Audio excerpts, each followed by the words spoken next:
Today, I'm going to show you the couching stitch. The couching stitch is whenever you use a cord and some embroidery floss and you stitch over the cord to your fabric for an embellish effect. So, it's a very simple stitch, but it's also very versatile. I've put a knot at the end of my embroidery floss, and I'm going to bring it up from the back, right next to my bit of cord. I'm going to pull that through. And then I'm going to take one stitch completely straight up and down over it. I'm going to angle my needle so that it goes at a 45-degree angle.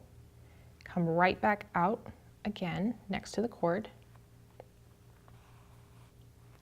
And make sure that loop goes over the cord as I do this. I'm going to do that again, straight up and down over it. I'm going to take an even stitch to the last one for my stitch width and pull that through again. I'm going to carry on like that. Couching is great because you can move that cord around as you go, and it's just a matter of where you put that next stitch.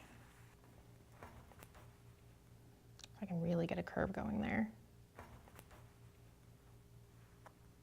I've got an example for you here where I've already done some wool applique and I've couched on top of it, and I've used a slightly unconventional product. I've taken wire that is coated and I've wound it into a circle and then just couched in real small stitches all over it to create a very cute little effect. That's what's so great about couching. It doesn't have to just be a fiber. You can couch just about anything to another material. Embellishment's wonderful because it can do really delicate little projects or larger pieces. Really, your creativity is the limit with couching. So have fun, and thanks for watching.